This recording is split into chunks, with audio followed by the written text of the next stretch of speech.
Everybody, day two. Welcome everybody to day two. How's it going? Is everybody enjoying the summit so far? Everybody all good? Learning a lot, taking notes? We just really wanted to thank you for being here, especially day two. Hopefully the energy is still good and everything. Thanks, great presentations. We love to hear that. You. We Okay. just wanted to reiterate why this summit. So we really wanted to host a collaborative event that aligned our mission as Note Ninjas to helping other therapists document more efficiently and effectively while utilizing innovative treatments to make a bigger impact for our patients. And by showing up, you all are clearly dedicated to enhancing the patient care. And we really just want to thank you for being here. Showing up, learning every day, learning new information. Doesn't matter how many years you've been in the field. This could be your first day, it could be your 30th year. It doesn't matter. But it's just so important to keep showing up and learning from all these different people. And as Note Ninjas, Comments we already. firmly believe. I see we're done. I was just saying we have a lot of comments that people are loving the presentations, by the way. That's great. I love it. And yeah, so just as Note Ninjas, we really believe that it's so important to tie in the documentation with the treatments, hence innovative treatments, effortless documentation. It made it a pretty easy title. But we just want to make sure that we're actually showing our skilled care and we can fight for better reimbursement. And we truly believe that we can all advocate for the PT and OT profession and for our patients by writing better notes. And we want to encourage you to use all of these strategies as well. So I know, a lot of people might not think they have time for advocacy, but like you are advocating every single note that you write. So if you are not spending time to learn and invest in good note writing, then you are doing yourself and your patients a disservice. So we really thank you for being here and learning. All right, so let's give it up for day two speakers. Hopefully you're all enjoying all of these. We are so proud of our speaker lineup. We actually handpicked every single person that was in the summit. We wanted to bring a variety of people that brought so much value to our field. And we really wanted to like mix it up. So, we have Chris who talked about concussions, Rachel cardio. We have Megan who has so many creative innovations and treatments. We have Sheetal and Lisa, kinesiotape. We talked about cognitive approaches today, and then we have our liquid gym team all the way from Canada, and they talked to you all about aquatic therapy. So, anybody find is there anything that surprised you all today from these presentations, or even yesterday too? Because I know some people couldn't make it yesterday. Any surprises? All right, you could think about it. Okay. Oh, good So confidence. now we want to just talk about our scholarship again. Craig is going to put the link in the comments if anybody hasn't done it yet. So we have a scholarship for our annual Note Ninja membership. So we're going to give away a free year plus our documentation templates, and it's going to go to one person that really wants it. The scholarship's not really necessarily for who needs it the most, it's for who's going to use it. So we have two easy questions, just asking if you'll use it. So if you want to just fill it No, out. I'm saying I could talk for a few minutes. So. Tomorrow we are going to announce the winner during our live, so it'll be really exciting. So just make sure to fill it out, and we will show you what you are going to win. So this is the inside of what you can win. This is the inside of our membership. I did it on my phone, just screen sharing it real quick. These are all the different sections, and we do it by when people want to see it, their members, what they want. Every section then opens up to subsections, so you can really get in detail and it's easy to find. And this is how they look. There's a short video, there's progressions, different documentation, there's different ways to bill because we always get that question. So that just has basically everything you need for treating the older adult. And somebody is going to win that fills out that application. So we're really excited about that. Yep, make sure you fill it out. We're going to be announcing the winner tomorrow. We can't wait. We also wanted to thank our premier sponsor, Careers in Care by Indeed. We were absolutely honored that they agreed to sponsor our event. We really couldn't have made it possible without them. I lost count of signups. I think we had like 4,000 therapists sign up, and we really could reach that amount of people because of Indeed, with all their help and with the advertising and everything. So we really, really appreciate them. you know, all of us, all the speakers in the summit, we're helping clinicians and therapists with the treatment ideas, with the documentation, all the skilled strategies. But you can go to Indeed if you want to, if you're ready to change jobs. If you, we're not telling you all you have to quit your job and get a new one, but some people just want to change. Maybe they want to find something per diem, but they help with resume writing, job interviewing, negotiations, all things like that. So thank you, Indeed. And we also just want to thank again our silver sponsors. They've been donating products to us, all of their clinical tools that we have been giving away each night. So thank you all to them. And with that, we're going to do a giveaway. All right. So in order to win the giveaway, what is your favorite functional balance activity to use with patients? So enter it in the chat box. For this, I'll just talk about it. You're going to be winning a balance treatment guide from us. So this is one of our first guides that we put out, and it has all different balance activities with ways to progress it. It has pictures. It has all different goal writing strategies, documentation, cues you can give. So make sure all right, we're getting some good answers there. Good Thank you answers. all for participating. We'll give you a few more seconds. Where are All some good right. answers last couple of Oh nights? my I'm good at goodness. these questions, by the way. I'm glad we did that. Yes. Very good. You can wrap some of them up in like an email after it's over or something and send it out. hmm Awesome. Thank you all for participating. And then Stephanie is going to pick the winner. Okay, what I have here. Oh, hold on. My thing is working. Heather Rich, Reich. Why do I not so bad with everything? Anything fun with the Blaze pods, which is really funny because I was just talking about Blaze pods. So We're always talking about Blaze Pods. Reach. I'm so bad with this. I shouldn't be in charge of this part. You want the balance treatment guide. So just send us an email now, after, tomorrow, whatever you want. And we will email it right to you. And Yes. Blaze pods All are right. fun. You're gonna have to let us know Awesome. your treatment idea. All right. Giveaway number two, back-to-back giveaways tonight. So this one to win, how old was your oldest patient you ever worked with? 105. Oh, wow. This may be the word. 107. Oh my goodness. All right. Well, let me tell you about what you can win. The 108. Oh my gosh. I can't read this. ADL treatment guide. So, this is for a chance to win the ADL treatment guide. We give you a bunch of different strategies, all preparatory activities to address ADLs. So we are all about those preparatory activities. You know how to work on the strategies to help people get dressed and toileting and all that. But we really give you the preparatory activities that you need, some cues, documentation, a lot of different tips to progress these activities as well. So that's in the ADL treatment guide, and the winner is. The winner, keep going to it, and it keeps moving on me. Our winner is Emily Irwin. She said 102. Wow. Okay. Congratulations, Emily. I think mine. ADL treatment guide. We do have a lot of people, like some people are 107 in here. I didn't go by who, Yeah. no, I it's think. something I about think. something, and the twin was still alive too, but I lost it. Wow. Just kept going. I think I treated someone who was, I want to say 104. I feel like that was like the highest. I was like, wow. And first And time she on was the phone. incredible. All right. Let's see. Well, let's get into it. Okay.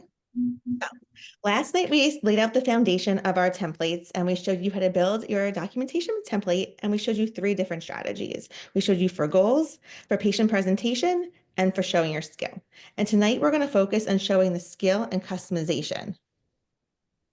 So the key, and Sorry. that's fine. Yes. So we're going to be talking about showing your skill because good documentation, it doesn't start at the end of the session, it starts at the beginning and with us having a clear path. So templates are, they're not meant to make your notes cookie clutter. They're made to keep them skilled, organized, and just to help you make them faster without losing your clinical reasoning. Okay, so the key components to making your documentation skilled that we kind of are going to go off of are function, focus first, clinical skilled language, and progressions and modifications that are built in. Okay, so the first thing we have is function first. So you always need to tie your balance work back to real world tasks. So here's the thing, we can't just say we worked on balance and call it skills. That's not going to cut it. And if you want your notes to actually show your skill, you've got to connect to something functional, something the patient wants to get back to. And you need to use your functional, you have to use your language for it too. You need to show all kinds of what did the person want to do? You can't just say worked and balance activities. What did you do it for? Did you do it so they can go outside and walk on uneven surfaces? Did you do it so they could be able to reach something in their shelves? Everything has to go back to function. It has to go back to what the patient wants to do. So these are some examples that we have. Patient completed dynamic balance activities to safely retrieve items from the floor. So that's why we're working on all these activities. And to work on that, you can have multiple activities working on that one goal. And that's how it kind of makes it go a little quicker too in your notes. And patient engaged in standing, reach, and pivot tasks to simulate kitchen mobility. So everything that we're doing is related to function, and it's something the patient wants to do. And this goes back to our goal templates that we showed you last night too. Yeah, and if you didn't make it last night, we did record it and then send out the recording this morning. So make sure to watch that. So the next is clinical focus on the clinical skill language. So when you're documenting, it's really just not enough to say that what the patient did. You have to show your role in it. So you want to use strong action words like guided, facilitated, or adjusted to make it clear that you weren't just watching or observing because that's not skilled, but you were actively involved making clinical decisions in real time. And it also helps to justify why therapy is medically necessary, which is also, so important for reimbursement, obviously. And if you're cueing, modifying the environment, or using manual techniques, say, that shows the patient needed a skilled therapist and it isn't something that could just be done on their own or with an untrained staff or layperson. So, and finally, it also protects you. It protects you because when you are clearly documenting how your intervention impacted the patient's safety, progress, or function, you're creating defensible notes that hold up in audits and support continued care. So, some examples that use these action words to show your skill are guided patient through posterior weight shift with tactile cueing at hips to promote safe sit to stand mechanics, and facilitated scapular stabilization engagement via tactile cueing during reaching and standing to support upper extremity control. So these are skilled, defensible, they're using those action words, and they're really going to amplify your notes. All right, then we have progressions and modifications built in. So this one is really important because your interventions must involve your documentation needs to show your skill. This is a really important one that we always have to use, no matter if we have templates or not. We have to make sure this is in our documentation or it's not gonna, you're not gonna get reimbursed for it. And that's not good. So when you need to show progressions and modifications in your notes, we can't just repeat the same thing every session. If we want our treatment to be considered skilled, we have to show how we're adapting it. That means clearly documenting how we're grading the activity, whether we're making it harder or scaling it back based on the patient's needs. So remember, this is really important. Are you progressing it? Are you modifying it? Do you have to add something? And it can be different every day too. And it doesn't always have to go forward. Maybe your patient's having a rough day. Maybe they didn't sleep. Maybe something happened. Document that in your notes and then how you modified it. Just really show your skill and what you did that a layperson most likely would not know how to do. And do not just use the copy and paste like the same exercise every time. Remember, like with people back in the day, I a long time ago, and there was a checklist that we just checked it off, and that was it. Like that's not going to go anymore. And even in our EMR systems, like just clicking the same exercises about without showing why we were there. Was the patient doing it in a corner by themselves, or were you there guiding them, modifying them? And all those things too. A lot of them we kind of do repeat. We're facilitating certain muscles, we're analyzing their gait pattern or their reaching pattern. All of these things, sometimes we do repeat the same ones. And with those, you just keep your list and your templates. It could be for everything with upper body, maybe tactile cues on the scap for stabilization. All of those kinds of things, you can just keep a running list of things that you do in your templates because that is one of the most important things you need to be able to get reimbursed and show your skill. Yeah, it's really easy to like describe an activity, to really just like describe an activity and use all the fluff and, say every step of the activity, but that's not skilled. So having, something to refer to that is always, you going to show your skill. It's going to have these phrases, these action words. It's really going to help you, develop these more efficient, effective notes that you don't have to worry about. I mean, I know a lot of us don't really think about being audited, but hopefully you did watch Phyllis Goldstein's presentation on day one. She's a Medicare appeal specialist that literally goes into the courtroom. We've talked to her several times and it's really fascinating. So she actually is the person who, is fighting for appeals for these services. So, and that's all based on your notes. So You it's can't really do any of doing it a have disservice. if they don't have this. It's the most important part, like what you're doing. If you don't have any of it, there's really nothing she can do for you. And she says she goes into court sometimes and she can usually find certain things and notes and trying to make her case, even though it's not that strong. But she said sometimes there's seriously nothing for her to even work with. So don't give them nothing to work with. Give them something, at least something. I mean, you should make it good, but she said it's really crazy how many people just seriously like check it off and that's it. Don't do that. Yes. All right. So then these are our templates. This is how we set them up. We're saying that yesterday. We can show you them again. So you can make these yourselves, or we also have them with our yearly membership this year. We're giving it away, or you can get them by themselves for a summit special. We don't normally offer them by themselves, but this is how we set ours up. You could do it too. We have it in a Google Doc. We have it all separated by functional activities. We have, the gait, the ADLs, all of that. And we have other functional activities, stepping, increasing, rotating. We have some lists. We have some drop downs. We have it by CPT code. We have different activities. So this is really just used so you could put this in your EMR system in your drop down. But me and Nicole started using things like this when we worked together and we used to share them together. So that's how we started ours. And it's grown over the last like 7, 8 years, however long we started when we were working together. But you just put everything you can think of in those rows and you can set it up differently, really for the way you want it. So we have it under CPTs, we have it other ways because a lot of people ask us about billing and stuff like that. So whatever way your brain kind of works and can figure it out, like I kind of said last night too, these aren't just for documentation. It's also to help you with treatment. Because if your patient's not getting better and you don't know why, you can go into those templates and just be like, oh, did I try that strategy yet? Oh, did I do that yet? And sometimes they'll just like make something click that maybe you haven't tried in a while. You didn't try it with that patient and you try it and it worked. So it's great for documentation and for your treatments. So we really suggest doing something like templates. Yeah, I also feel like it helps you get out of a rut too, because a lot of us kind of just like we get it. Like there's weeks where you just go through the motions, and there's days where you're just tired and you don't, you need you need something to refer to. So, this kind of I just feel like it helps. It really helped us dig ourselves out of a rut. Because there would be like days where I wouldn't, refer to it, and then I'd go back and refer it, and then like my treatments that day would be solid. They'd be so much better. My patients were more engaged. So, this is a real life case study here. You should make him Note Ninja EMR. Listen, we would love to do that. We're working on it.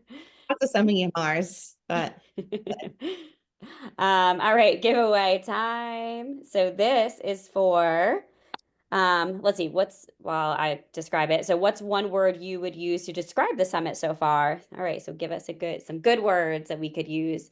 So this is an opportunity to win the Next Level Home and Community Therapist Network. You could win free months of this network. So if you're looking to grow your career in home and community-based therapy, this platform is built for OTs, PTs, and SLPs who want to connect, learn, and find new opportunities. Inside, you'll find networking with fellow therapists, access to continuing education resources and webinars, job listings, supportive forum, visibility, the list goes on and on. So this is your opportunity to win that. all right. And thank you all for these amazing, kind adjectives. There's some good ones in here, huh? Yeah. All right, we're gonna go with Maggie Barco, who said empowering. Ooh. We have a lot of All good right. Congratulations, Maggie. nothing yet, but congratulations. Yes. I'm glad you guys are loving it. Those speakers, we seriously have learned so much from them. It's awesome. We're so excited that we did this. Hmm. Everybody you got to work with. So it's awesome. And All right. So now, hopefully he's on. Chris, are you here? I'm here. How are you guys doing? Yay. Good. How are you? I'm going to stop Fine. sharing so we can make your screen a little bit bigger. There we go. All right, everybody, welcome Chris, the Neuro Guy DPT. Hopefully you know him on Instagram. If you don't, make sure to follow him. but Get some great. welcome. Thank you. Thank you. Can you guys see me? Yes. I can't see myself, so as long as you can see me, that's fine. Yes, But we can see you. We can see you. all right. Yeah, so Hello, we're really excited everyone. to have you on. We're just going to let you kind of take the wheel. Feel free, everybody, to ask him questions. What we're just gonna let you take it. Definitely, definitely. Well, um, I'm here after 10 hours in the clinic, so whatever brain power I have, I will give you that. But oh, really good, kind messages, though. By the way, you guys are killing this summit, by the way. Just side note, it's amazing, well organized, easy to follow. So very, very cool event. Thank you. Um, yeah. Well, and please feel free to interrupt me if there's questions in the chat. I don't, as young as I am, I don't really use the chat and Zoom that often. So um, Zoom is really hard to navigate. I have to it say, like is. I consider myself pretty like tech savvy. I mean everybody who's been on our lives before, we always have Yeah. some issue and it's probably my fault. So Well, hello, everyone. I have a concussion discussion lecture, or I shouldn't say lecture, but presentation regarding evidence-based evaluation and treatment. Obviously, I'm not going to go through the whole 2-hour spiel, but a couple of really cool highlights is just going through and organizing. How many people treat concussion? Since there are, we have what, 118 people on here right now? That's huge. That's awesome. Rarely. Yes, I do. Me. Okay. Yeah. Okay. I like it. Um, I actually, we're going to spin this a little bit. I want to hear from the people that rarely treat concussion or occasionally treat concussion. And is there a big question that you might have of like somebody walks in, is it like a what do I do question or where do I start question? Or does anybody who rarely or occasionally treats concussion um, have an Amy, what you got?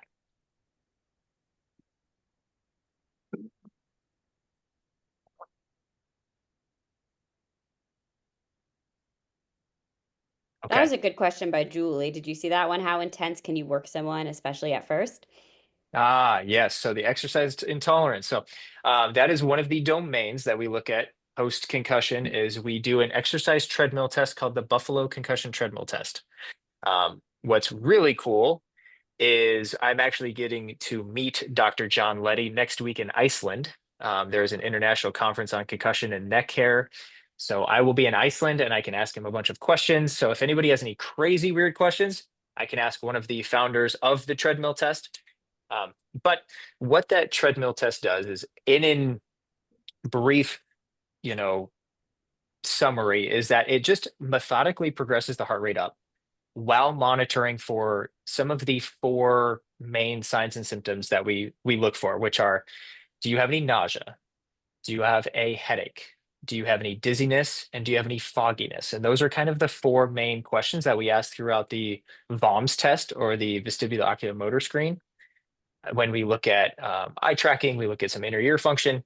And when we do our treadmill test, and then based on how you do on that treadmill test, once you get to a certain threshold where your symptoms meet, a certain cutoff, whether it's 7 out of 10 on, a visual analog scale, or you get to a really, really hard RPE where you're like 19 out of 20, I can't go any longer. That is where you essentially will stop the test. You look at where their heart rate is, and then you'll dose it 80% based on that. And you'll go for 2 weeks at that lower heart rate, and then slowly, it depends. I mean, if we're talking about an acute concussion with an athlete, we might progress them quickly within days. If we're talking about our geriatric population, we might be okay with, hey, let's keep it at the same heart rate. I want you to walk daily, and then we'll progress it 5 to 10 beats, as we go along. And it just depends too, because if this concussion isn't, this is where concussion rehab can get a little bit challenging, is that if it's more of a um, chronic type concussion, they're coming in like, ah, yeah, I hit my head, 9 months ago, a year ago. and they're older and maybe they don't tolerate walking on a treadmill and it's hard to get their heart rate up. You have to then be realistic and kind of scale back where you're going to start with them. So I know a lot of us will treat, people that, might be in the geriatric population and might not be able to walk on the treadmill and get their heart rate up. They might be on a beta blocker or something like that, which also influences their heart rate's response. So we might start off you can do a recumbent. There's also, John Letty made an alternative bike test for a Buffalo bike test that we do. So there are different modalities, but essentially you want to just try to find with that in terms of a physiologic response, how high their heart rate gets to where it like sets off their symptoms, and then you back it off from there. So it's a basic kind of test, and then we methodically progress. I'm listening to a class right now as well. It's for level Yeah, one. Amy. Yeah, are you there? Yes, She might just have her mic on. Okay. Stephanie or Nicole, you guys want to lead, maybe just throw out some Yes. other questions? Let's see. So we have a bunch of questions here. Let me just scroll up a bit. Let's see. I see one. I'd love to know the domains. Okay. So we have kind of like our cervical domain where like our cervical joint and proprioceptors give feedback up to sensory cortex and other parts. And I love nerding out on all that stuff. So we'll save that. But just where your head and neck is in space, muscles, joints, ligaments, tendons, receptors will tell you kind of where you're at. And it usually has to do with slower head motion and movement. When we go faster, that's when our VOR kicks in. When we go slower, our COR is kind of more active. So this place I'm going to next week, but you put this device on their head, you can measure range of motion, and then you can do what's called joint position error testing, where you essentially have them close their eyes, rotate, come back to where you think you are in space, and then open up, and you should be pretty close. So that's the neck or cervical domain. You have your vestibular and ocular domain, looking at pursuits, looking at when you start to move the head, that excites the inner ear system or the vestibular system for gaze stabilization. And then you have your physiologic domain, your metabolic domain. So you have your different domains in terms of concussion rehab, and then you have your kind of musculoskeletal impairments in terms of just your simple, range of motion, tenderness with, upper traps that are super tight or guarding after a whiplash injury, motor function impairments such as balance, dual task with gait. So we do the tug and tug cog. I mean, that's a really easy one that you can do. Motor coordination with more complex ones, such as like ladder drills or like timing and sequencing, like multi-step commands. What else do we have? All right, let's see. That's a Casey good said, question.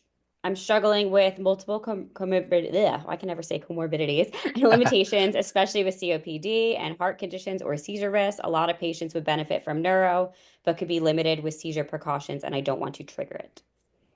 With seizure precautions, that's a really hard one. I usually will ask them so this is my tip in terms of I was given this tip as a resident and now I give the tip on the other end. But if somebody's coming into the clinic and they have a history of seizures, I will ask them in the evaluation, do you have a protocol? Have you discussed a protocol with your neurologist of if you have a seizure, what do you do? Because there's many different types of seizures. And so there's many different avenues of how you go about navigating it. Is it a grand mal, petite? I mean, there's a lot of different ways, but absent seizures, I see them quite often, I think, here with encephalitis with more traumatic brain injuries. And we will just sit there. And so we'll have a conversation in the beginning and the patient will say, oh yeah, no, I have a history of these. Like it's controlled with medication, but just if I have one, just, let me sit there and, wait it out. Obviously, if it's a bigger one, different story, but I'll wait it out and then we can go about it. But just let me know if I have one because I don't remember that I have one. And it's like, oh, okay, great. I need to document that. So I'll sit there and wait it out and then I'll document and say, hey, I just noticed you spaced out there for a second. You doing okay?" And they're like, "Ah, I felt a little." A lot of it is like precipitating. Like they'll feel kind of like an aura or something like that. Very similar to like before you get like a migraine. You kind of feel maybe a little off before it happens. So uh, I just straight up ask them though, "Do you have a protocol?" If you don't have a protocol, this is our protocol at the clinic that I work at. So, but then from there, again, I don't think you're cognizant of it, but it might not change necessarily. You still have to kind of find out where they're at. You might just start off with maybe you do a bike test because that's a safer position. You don't want them walking and having a seizure while they're walking. So safety first and modifying the activity, um, monitoring their heart rate's response. So I like those polar heart rates that you can strap around their arm, continuous monitor, and then I just have it on my phone. So How about uh, yeah, there's a lot of things with seizure precautions and not even touching on the COPD, but monitor their heart rate, monitor their vitals, talk to them about what they think, and it's case by case basis, really. No, I think that's a great answer. And that's like super important for like anything is just to really like, when you're evaluating your patient and asking them, being upfront with them is just so, so important. So I Yeah, love the yeah, highlighting of that. yeah. Let's see, we got a few questions here. I know reading someone when had there's said, oh, time? go ahead. There's What? one towards the top that said if she's in a busy clinic and doesn't have that much time. So what happens, I guess, seeing a couple patients at once, can you do that? What would you maybe focus on? I don't know. She said unlimited, yeah, limited time slot, busy clinic. Yeah. Ooh, that's really challenging. I would Always say do if one-on-one. you're yeah, so I have the luxury. I'm in a hospital outpatient clinic. I see one-on-one for an hour, so I'm very very fortunate in my regard. But I would say if you have limited time, don't try and rush and what I say kind of half-ass every domain. Just tackle one domain each session. So if you have 30 minutes, just look into and do a deep dive in your treadmill test. Next session, do your joint position error testing, look at the neck, palpate, see if there's any range of motion restrictions, address that. Then move on, go through your VOMs, address that. And then you kind of put each puzzle piece together as you go throughout instead of rushing through and not knowing, I kind of tested that, but I don't really know if her dizziness is coming from the neck or the inner ear, or because there's a lot of confusion and overlap in terms of the symptoms. And you want to have a clear plan moving forward so that when you dose and you give exercise, if you know what you're targeting with your exercise, you're not just giving a general exercise and going, "Well, this kind of hits everything, so go for it." Because if they come back and they're really irritable and you're going to have setbacks and bumps in the road with this patient population, uh, then you won't know, what triggered it. Was it the turning of the head? Was it the proprioception from the neck, or was it the inner ear? Was it too much for the pursuits with the eyes? And so you're trying to figure out. There's too many moving parts. So if you're limited on time, focus on a domain, and your evaluation will essentially be over 3 or 4 sessions. Um, I have to focus on I have limited, an hour is great, and that's the best we get really in our practice. But uh, I usually take 2 hours for my evaluations for concussion. Uh, so I don't even get to everything in one session. And I've got a pretty efficient template where I'm like, go, go, go. So um, break it up, clear and concise, focus on what you're doing and keep it organized. That would be my suggestion. I like that suggestion. That sounds Yeah. good. Yeah. Awesome. Let's do one more question here. Yeah. Let's see, this is different from concussion, but she is a student graduating in August, trying to minimize rest breaks during treatment. However, my patient population is very deconditioned. Do you have any good ways to reduce rest breaks without losing rapport? So for context, multiple patients are afraid we're going to work them too hard. Yeah. Yeah. Great question. So yeah, not necessarily pertaining to just the population of concussion, but you can get creative with your rest breaks. And if you're working on trying to increase the intensity, like with high intensity gait training and high intensity training in general, and you're trying to get up to that target heart rate zone and sustain it. Maybe they're gassed from walking, and maybe you can work on a seated circuit exercise and you're incorporating the upper extremities and you're working on drumming or you're working on seated marches and you're keeping activity up without really gassing VO2 max, I would say. Things that are VO2 max heavy would be like walking on the treadmill, walking with ankle weights and or against resistance, where you're really recruiting large muscles, um, really high demand. But you can still elevate the heart rate and do other things as long as you keep moving, especially in those that are deconditioned. It won't take much. So if you can set up and structure your treatment where, okay, I'm going to do a 2 or 3 exercise circuit where it's standing and walking. I'm anticipating they're probably going to get tired and need to take a seated rest break. These are the 2 or 3 things we're going to do while we're resting to maintain their heart rate up while allowing them to kind of catch their breath. And then we'll go back into a walking task. So you can kind of structure the setting that way.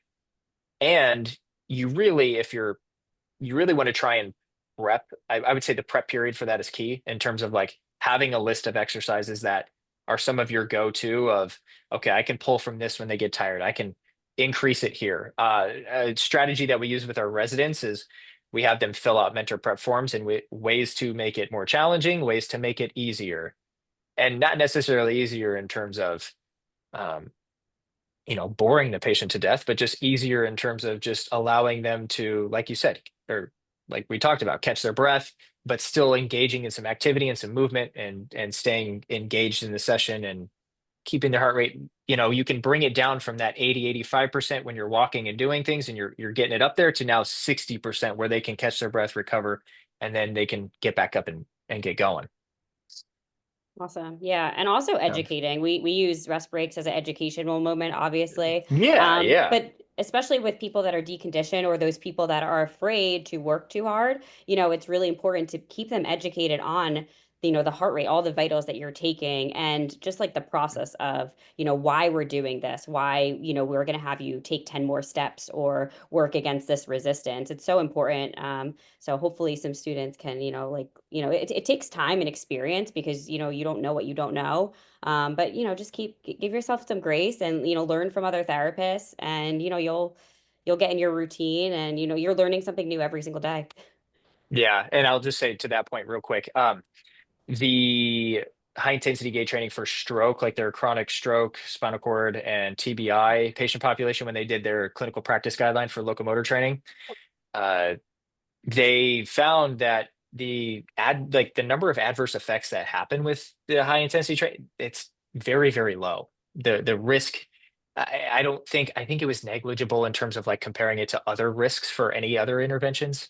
It's pretty much, as long as there's certain cardiac risks in terms of like ejection fraction and looking at some cardiac contraindications, and those are listed on neuropt.org's website.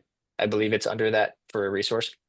Uh, Blood pressure being one of them if it's too high, uh, and the other one's probably escaping me. But just know that there are a couple of like just checklists of like, hey, how you doing with this and this, and then after that, adverse effects are like very, very, very low, like less than 1% or around 1%. So, and then Amy brings up a great point about breath work. So that's huge too. Awesome. Well, thank you so much. That was super Yeah. informative. Yeah. Hopefully everybody was taking some notes. We are going to be sending out the recording. But yeah, if anybody has any other questions, I know we didn't get to all of them. There's like so much, we could probably be here all night, but you worked a busy day. So let's give your brain a break. But Oh, how can appreciate what's it. the best way to reach you to ask some questions? Yeah, if you guys want to reach me on my Instagram, I think that's usually a pretty good way to reach me on the neuro guy underscore DPT. I try and check my messages quite frequently. I mean, I pretty much respond to everybody if they direct message me, especially if you put like in the subject summit, then I know like, okay, perfect. This is coming from the summit, and I'll reach out and it's not crazy spam or whatever. So. Awesome. Awesome. Yeah. Perfect. Well, thank you so much. Cool. I just dropped your handle again in the chat, Love so it. feel free to reach out. Hopefully, you're not too flooded with questions, but we really, really appreciate you taking the time to be on live, and of course for your summit presentation. It was excellent, so informative. I hope Cool. everybody can go back to it, take away what you need, and yeah, make a bigger difference in your patients' lives. So thank you. Awesome. Thank you guys, and I appreciate it. And I look forward to watching more of these presentations. So Awesome. Yeah. And that brings us to day 3. I will share again. Let me see where we are. Okay. Okay. Let's see. I'm not sure what my screen is paused. Let's see. Okay. I might have to stop sharing. That's what I have to do. All right. Stopping sharing. Let me share again. So I told you I wasn't too good at technology. Okay. Can everybody see this? Oh, yeah. All right. So thank you, Chris, again. That was awesome. Let's see. And now we are going to introduce. So day number 3. So our theme of day 3 is challenging your patients, justify your care, and feel confident doing both. We have Kara Welke. She's going to be talking about documentation, assessment, and home modifications. We have Alex Germano. She is talking about the whiteboard way and geriatrics. Very cool concept. Ashley is talking about some geriatric evaluations with the caregiver. So that's really important for older adults. We have Helena with vestibular, Maylene with a stroke protocol. It's called GRASP, really fascinating. We have Tara and Kylie. They're our pelvic floor gurus. So they're going to be talking to you beyond the Kegel. So also another amazing chat. And then us again, we're going to be talking to you about some innovative balance strategies and of course the documentation to go with it. So make sure you sign in tomorrow. I will And send out the emails just to be a reminder. I will send out the emails to the people that have the free registration at 9 a.m. If you haven't gotten our emails, you might have unchecked the box when you first signed up because we are finding that people have done that. So if you haven't received my emails, you might need to sign up for free again and don't uncheck the box because that's how you're going to get them every morning. Because I am sending them every morning and every night with the reminder. I mean, if you're on this, you probably get my emails. That's how you have this. So you're probably not the ones that can't find it, but they come every morning at 9 a.m. yes, so make And sure if to look. you are, if you have a Power Pass, then your library has them. I do make them live at 9 a.m. Eastern time, but they'll stay live then for at least a year. So you have time to use them, but that's when they'll drop and they'll be open tomorrow, 9 a.m. You'll have availability for everything. And then this is for tomorrow. So tomorrow is our last day. I can't believe it's almost over already. So we are going to be talking about AI tomorrow. So we get so many questions. It's still kind of new. Some people using it more. It's kind of weird in like the healthcare space or, the PT space, OT space. We hear a lot about documentation with it. So we are going to be talking about that tomorrow. And we're really excited. We're going to go about how it can help you with your documentation, some issues, how you can best use it. Is it right for you? Well, maybe we won't go into should we be using it because that could be a rough conversation. But we're going to check all different ways that you can use it to help you and what to really look out for. So it's going to be fun. And yeah, that'll be our last day. Also, we're going to give away our sponsorship tomorrow. So you'll find it if you win. You don't have to be live to win that one, but we can cheer you on if you are on. So it'll be fun. And we're giving out more prizes too. So make sure you come on tomorrow. Yes. All right. Thank you everybody so much. Let's see. Any questions? I'll stop sharing. There's more prizes. And we'll give out some surprises tomorrow for our last day. Yes, 8 p.m. Eastern time tomorrow. Oh, you're watching from the UK. I know we have some people from like all over. So honestly, everybody, thank you so much for accommodating to our time zone. We tried to make it the best time. We really, it's hard we can't really, help everybody and have like a bunch of different trainings. So, really thank you for getting on whatever time it is in your time zone. Get the scholarship survey before we're gonna randomly pick a winner. We're not gonna pick like who needs it the most. We're just gonna make sure that you're gonna use it. We're gonna randomly pick probably right before we go on. So I would do it by like 7:30. 6 o'clock. Yeah. 6 I would o'clock. say 6. Let's do 6 o'clock because we have to put it all into a wheel. I want to make sure that everybody's in there. So it's by 6 o'clock tomorrow, Eastern time. So just do it right now. It takes 2 seconds. It's really like, it's not like a whole long form application. It's really, like we said, we just want to make sure that you are going to use it and benefit from it, because we know a lot of people want this. So we don't want it to go into someone who's just going to like win it and then forget about it. So yeah. All right. Let's see. What other question?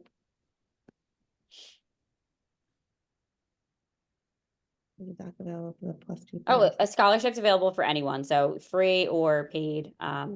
We opened it up for everybody. So our clinical specialist put the application in the form in there, and then all your emails too have the form on it as well. Like we said, it's like a Google form. It's 2 questions, so very easy.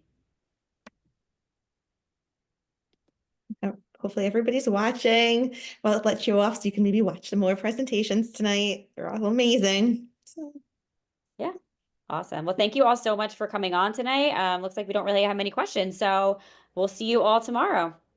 All right. Have a thank you all good for night, your everybody. kind words in the comments too. You guys are really appreciative, and that really makes us feel good. Makes us want to do it again. So it definitely helps us with all the work and all the planning when people appreciate it. So we really do appreciate all those comments too. Yeah, truth. Definitely. All right. Thank you all so much. Have a good night. Have a good night.